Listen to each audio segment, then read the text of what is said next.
Hello friends, मैं हूँ Surabhi from Surabhi science hub और फिर आपके लिए मैं लेके आई हूँ दोबारा से कंट्रोल ऑफ कोऑर्डिनेशन का सेकंड पार्ट। और इस सेकंड पार्ट में हम पूरा चैप्टर फिनिश कर देंगे। वैसे देखा आपने, इतना मुश्किल भी नहीं है ये चैप्टर। अभी आप केवल बेसिक पढ़ रहे हैं। अगर आप आगे जाके साइंस लेंगे ना तो ये थोड़ा सा डिफिकल्ट और हो जाएगा, पर मज़ा बहुत आता है। एनीहाउ, पिछली बार हमने बात की थी about brain, about axon, dendrites यानी न्यूरॉन्स की बात की थी, स्पाइनल कॉर्ड की बात की थी, रिफ्लेक्स आर्क की बात की थी। और आज हम आ जाएंगे सीधे प्लांट्स के ऊपर कि प्लांट्स कैसे काम चलाते हैं अपना। उनमें तो कोई नर्वस सिस्टम होता नहीं। तो चलिए, welcome to the second part of control and coordination. Let's begin. So जैसे हमारे यहाँ तो हमारे बॉडी में तो नर्व्स होती हैं, डेंड्राइट से सीधे जो भी मैसेज आता है वो एक्सॉन तक जाता है। वो एक्सॉन आगे चल के एक्सॉन डेंड्राइट इस तरह से करके ये पूरा वेब हमारी बॉडी में फैला हुआ है। लेकिन प्लांट्स में ये वेब नहीं होता। तो प्लांट्स क्या करते हैं? प्लांट्स के अंदर भी तो होते हैं मूवमेंट्स। एक तो वो जो ग्रोथ पे डिपेंडेंट हो और एक वो जो ग्रोथ पे डिपेंडेंट नहीं होते। अगर हम इंडिपेंडेंट वाली बात करें तो एक बहुत अच्छा एग्जांपल है मिमोसा प्लांट का। मिमोसा प्लांट को छुई मुई भी कहा जाता है। और इसकी खूबी ये है कि जब आप इसको छुओगे ये एकदम से इस तरह से फ्लैट हो जाता है। ये कैसे होता है? हमारी फिंगर जब लीव्स को टच करती है ना, तो यहाँ स्टेम से केमिकल रिलीज होता है और वो यहाँ जाके सेल्स के अंदर से वाटर को खींच लेता है। जब वाटर यहाँ से खिंच जाएगा, टर्गर प्रेशर ड्रॉप हो जाएगा, तो लीव्स इस तरह से फ्लैट हो जाती है, यानी कि श्रिंक हो जाती है। तो ये होता है प्रिंसिपल बिहाइंड मिमोसा। सो अब हम बात करते हैं about movement due to growth की।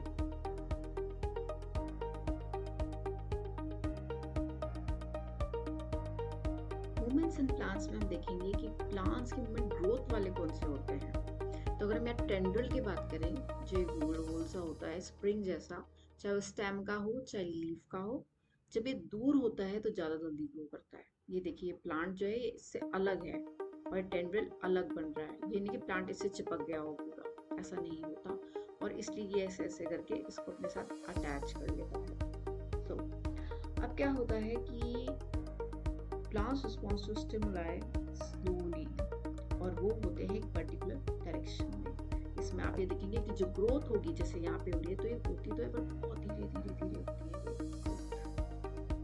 इसके अलावा इन्वायरमेंटल फैक्टर्स होते हैं जो ट्रिगर करते हैं चीज़ों को, जैसे कि लाइट हो गया, ग्रेविटी हो गया, और उसकी वजह से ग्रोथ एक पर्टिकुलर डायरेक्शन में मुड़ जाती है। कैसे देखें? अच्छा, तो सबसे पहले ग्रोथ प्लांट्स की मूवमेंट्स देख लेते हैं हम, जिसमें है फोटोट्रोपिज्म, जियोट्रोपिज्म, कीमोट्रोपिज्म और हाइड्रोट्रोपिज्म। वैसे तो बहुत सारे होते हैं, बट आपकी बुक में 4 ही मेंशन है और इन चारों को अच्छे से कीजिएगा। सो फोटोट्रोपिज्म यानी फोटो मीन्स लाइट, तो लाइट की तरफ जो मूवमेंट होगा वो फोटोट्रोपिज्म कहलाता है। जैसे कि यहाँ पे शूट, ये बेंड हो गया towards light, so it's an example of phototropism. Geotropism की अगर हम बात करें तो ग्रेविटी की तरफ जा रहा है, G for geotropism and G for gravity. So roots हमेशा ग्रेविटी की तरफ नीचे जाती हैं, so it's an example of geotropism. अब आगे हम बात करते हैं hydrotropism. Hydro concerns with water. जहाँ भी हाइड्रो वर्ड आ गया समझ जाइए इसमें वाटर का कुछ ना कुछ रोल है। तो अगर हम इस प्लांट को देखें तो जहाँ लेस अमाउंट ऑफ मॉइस्चर था वहाँ तो ये रूट्स ग्रो नहीं हुई, लेकिन जहाँ वाटर ज्यादा अमाउंट में था वहाँ पे रूट्स ग्रो हो गई। So this is an example of hydrotropism. Chemotropism की बात करते हैं। कीमोट्रोपिज्म यानी केमिकल से रिलेटेड, केमिकल एंड कीमो। सो इसका एग्जांपल है जब पोलन ट्यूब डेवलप करती है, पोलन ग्रेन से जब पोलन ट्यूब निकलती है और वो ओव्यूल की तरफ जाती है, तो that's an example of chemotropism, क्योंकि यहाँ पे केमिकल्स होते हैं और केमिकल्स की तरफ जो भी ग्रोथ होगी, जरूरी नहीं यही एग्जांपल हो, लेकिन it's an excellent example of it, chemotropism.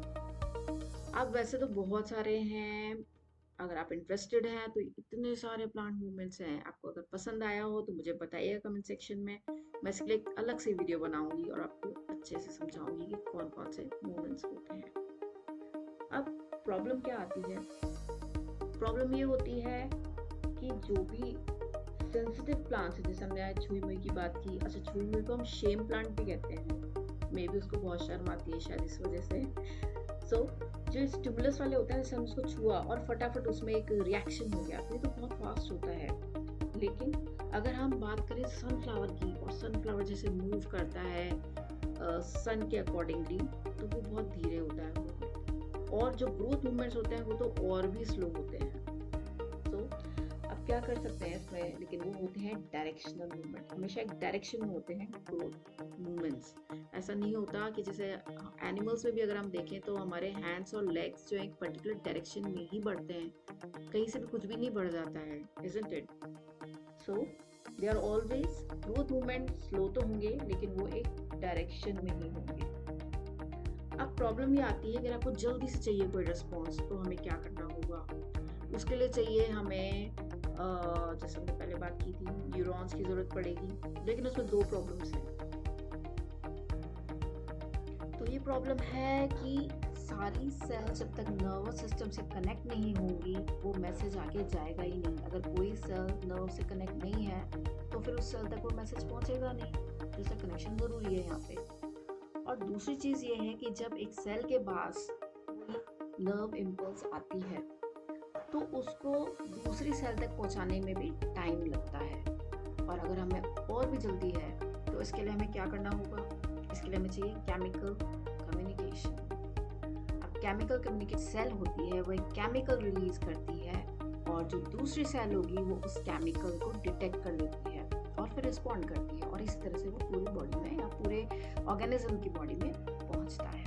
अच्छा, इसमें एक चीज और है कि ये थोड़ा सा स्लो प्रोसेस है, लेकिन यहाँ पे हमें नर्व्स की जरूरत नहीं पड़ती, यहाँ इस बात की जरूरत नहीं पड़ती कि ये कनेक्टेड हो किसी न्यूरॉन से, किसी नर्वस सिस्टम से।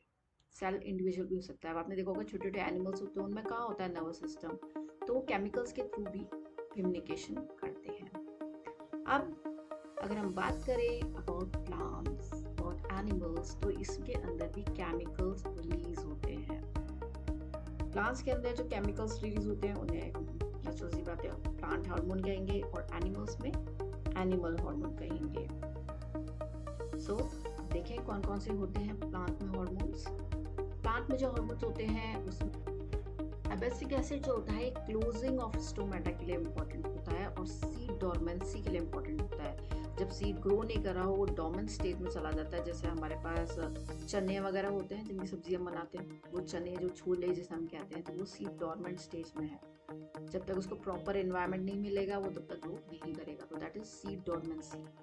ऑक्सीजन जो होता है सेल इलोंगेशन और differentiation of shoots and roots में वर्क करता है। जैसे शूट जो होती है वो हमेशा सन की तरफ ग्रो कर रही है, वो ग्रो तो कर रही है लेकिन वहाँ पे ऑक्सीजन प्रेजेंट है जो उसको ग्रो करवाता है। और ऐसी रूट्स में जो ग्रोथ हो रही है वो ऑक्सीजन की वजह से हो रही है। साइटोकाइनेंस को याद रखिए, सेल डिवीजन इंपॉर्टेंट है। साइटोकाइनेंस सेल डिवीजन, तो ये सेल डिवीजन को प्रमोट करता है। स्प्राउटिंग ऑफ लेटरल बड्स, जो साइड्स में बड्स होती है वो, delaying the aging in leaves and opening of stomata। तो एब्सिक एसिड क्या करेगा? क्लोजिंग ऑफ स्टोमेटा, और साइटोकाइनेंस क्या करेगा? Opening of stomata. इथाइलिन काम करती है राइपनिंग ऑफ फ्रूट में। और ये ध्यान रखिए कि this is the only gaseous hormone present in plants. Ethylene एक गैस है। गिबरेलिन पे आते हैं जो germination of seed and sprouting of buds में हेल्प करती है, एलोंगेशन ऑफ स्टेम करती है, stimulation of flowering and flowers कैसे उगेंगे, फ्लावर्स के बर्ड से फ्लावर बनेंगे, वो सारे काम गिबरेलिन्स का होता है। डेवलपमेंट ऑफ फ्रूट और breaking of seed dormancy in seeds and birds. तो एब्सिक एसिड तो सीड डोरमेंसी करेगा, और उसका अपोजिट गिबरेलिन्स क्या करेगा? ब्रेक कर देगा उस डोरमेंसी को। तो ये हैं आपके प्लांट हार्मोन्स, और ये कितने हैं? 5। इनके फंक्शन अच्छे से याद कर लीजिए, या कहीं से भी कुछ भी आ जाता है इसके अंदर। सो अब आगे चलते हैं एनिमल हार्मोन्स पे। अगर बात करें हम, तो एनिमल हार्मोन्स इतने सारे होते हैं और इनके इतने सारे फंक्शन भी होते हैं, लेकिन आप लोगों को घबराने की जरूरत नहीं है। अगर आप इंटरेस्टेड हैं तो ही ये पढ़िएगा, अदरवाइज आपकी बुक तो सिर्फ 4 ही है, और वो 4 ही बहुत अच्छे से करने हैं। तो चलिए स्टार्ट करते हैं। सो हम बात करेंगे about thyroxine, growth hormone, testosterone, estrogen और इंसुलिन की। अब क्या होता है कि जैसे प्लांट्स में तो एक पर्टिकुलर डायरेक्शन में ग्रोथ होती है, बट एनिमल्स में ऐसा नहीं होता कि केवल हाथ ही बढ़ रहे हैं या सिर्फ पैर ही बढ़ रहे हैं, तो काफी कंट्रोल भी होती है वो ग्रोथ। और इसके अलावा ऐसा नहीं होता है कि जैसे प्लांट्स में तो बहुत सारी लीव्स आ जाती हैं स्टेम में, हमारी बहुत सारी फिंगर्स उग जाए चेहरे पे, ऐसा भी नहीं होता। तो ग्रोथ को काफी कंट्रोल रखना पड़ता है एनिमल्स की कंडीशन में। अब हम बात करते हैं अबाउट थायरॉक्सिन हार्मोन्स। ये हार्मोन्स ही हैं जो इन सारी चीजों को कंट्रोल करते हैं। जैसे कि आपने बात सुनी होगी आयोडाइज्ड नमक की। आयोडाइज्ड नमक क्या होता है, उसमें आयोडीन होता है प्रेजेंट। हमारी बॉडी को आयोडीन बहुत बहुत ही माइन्यूट अमाउंट में चाहिए रोज के लिए। अब ऐसे तो कोई खाएगा नहीं आयोडीन, तो इसलिए लोगों ने नमक में ही डाल दिया कि चलो आप नमक यूज करोगे तो आयोडीन आपको मिलेगा, और आयोडीन मिलेगा तो उससे क्या होगा, iodine is necessary for thyroid gland, क्योंकि उसे बनाना होता है थायरॉक्सिन हार्मोन। और थायरॉक्सिन हार्मोन अगर नहीं बनता तो स्वेलिंग नेक, या जिसको हम गोइटर कहते हैं, वो चीज हो जाती है। थायरॉक्सिन का काम होता है कि वो कार्बोहाइड्रेट, प्रोटीन और फैट का मेटाबॉलिज्म देखिए बॉडी, तो इससे एक प्रॉपर बैलेंस रहेगी ग्रोथ की। इसलिए थायरॉक्सिन काम आता है। अगर ग्रोथ हार्मोन पे आए तो आप लोगों ने देखा होगा कुछ जो लोग होते हैं बहुत ही छोटे होते हैं, जिनको हम बॉना कहते हैं, डॉर्फ कहते हैं, और कुछ ऐसे होते हैं जो काफी लंबे होते हैं, एकदम जायंट। तो वो क्या होता है, वो ग्रोथ हार्मोन होता है जो कि पिट्यूटरी ग्लैंड से सीक्रेट होता है। ये पिट्यूटरी ग्लैंड जो होता है ये आपके ब्रेन के जस्ट थोड़ा सा नीचे होता है, और वहां से इसका सीक्रेशन होता है। अगर आप देखोगे तो पिट्यूटरी ग्लैंड बहुत ही छोटा सा होता है और उसका इतना कमाल होता है। तो जो ग्रोथ हार्मोन होता है रेगुलेट करता है ग्रोथ और डेवलपमेंट को। अब टेस्टोस्टेरोन और एस्ट्रोजन पे आ जाएं तो एक एज आती है 10 to 12 इयर्स की, जब हम टीन एज में एंटर करते हैं, हम टीनेजर बन जाते हैं। ना तो हम बहुत बड़े रहते हैं और ना ही हम बच्चे रहते हैं, हम बीच वाली स्टेज में होते हैं जब बहुत कंफ्यूज, बहुत परेशान रहते हैं, isn't it? वो वाली जो एज होती है उसमें आप अपने बॉडी में जो चेंजेस देखते हो वो इन दोनों हार्मोन्स का ही कमाल होता है। Testosterone for males and estrogen for females. इस तरह से ये वर्क करते हैं।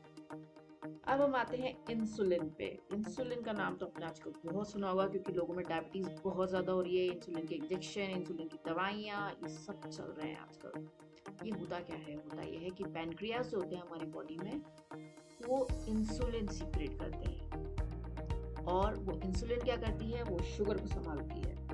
तो अगर इंसुलिन जो है पैनक्रियास बनाना बंद कर दे या लो लेवल में कर दे तो शुगर इंक्रीज हो जाएगी हमारी बॉडी में, और इंक्रीज हो जाएगी तो हमें डायबिटीज हो सकती है। फिर इसलिए बहुत जरूरी है कि जो भी आपकी बॉडी के हार्मोन्स हैं वो एक प्रॉपर अमाउंट में सीक्रेट हो, ना ज्यादा और ना ही कम, क्योंकि ज्यादा और कम होते हैं ना तो वो भी बीमारियां हो जाती हैं। जैसे हम थायराइड की ही बात करें तो हाइपोथायरॉइडिज्म हो जाएगा, इंसान बहुत मोटा होने लग जाएगा। और अगर हाइपर यानी बहुत बहुत ज्यादा सीक्रेट हो रहा है थायरॉक्सिन हार्मोन, तो आप बहुत पतले हो जाओगे। इसके अलावा एक और बहुत मजेदार हार्मोन है, और वो है एड्रेनलिन, जिसको हम कहते हैं फाइट या फ्लाइट हार्मोन। जब आपके सामने कोई परेशानी होती है तो या तो आप उससे लड़ो और या फिर आप भागो वहां से। तो एड्रेनलिन जो होता है ये सीक्रेट होता है और डायरेक्टली कहाँ पहुंचता है, हमारे ब्लड के अंदर। और इसका काम ये होता है, जैसे मान लीजिए आपको किसी चीज से डर लग रहा है एकदम, तब क्या होता है, हार्ट रेट बढ़ने लग जाती है, भूख प्यास खत्म हो जाती है, बॉडी की जो आर्टरीज वीन्स है वो थोड़ी सी सिकुड़ जाती हैं, पंप करना है ब्लड को, हार्ट को बहुत ज्यादा ब्लड, तो बीपी इंक्रीज होने लग जाता है। तो ये सारे काम कौन कर रहा है, एड्रेनलिन हार्मोन कर रहा है। तो इस तरह के बहुत सारी चीजें हैं, बहुत सारे हार्मोन्स, उनके बहुत सारे फंक्शंस हैं, बट यही एक लिमिटेड अमाउंट होना चाहिए। जितना जरूरी हो उतना ही हार्मोन बॉडी सीक्रेट करे तो बहुत अच्छा है, otherwise it can lead to diseases. So ये था आपका चैप्टर जो अब फाइनली खत्म हो चुका है। और अगर आपको कुछ पसंद ना आया हो या कुछ पूछना हो तो प्लीज मुझे जरूर बताइएगा, मुझे इंतजार रहेगा। कमेंट सेक्शन में कमेंट्स जरूर लिखिएगा, और मेरे चैनल को लाइक शेयर सब्सक्राइब करना बिल्कुल भी मत भूलिएगा। मिलते हैं नेक्स्ट नेक्स्ट वीडियो में एक नए टॉपिक के साथ। तब तक के लिए this is Surabhi signing off. और डेंड्राइट से कंट्रोल होता है। इसके अंदर जो भी स्टिमुलेटेड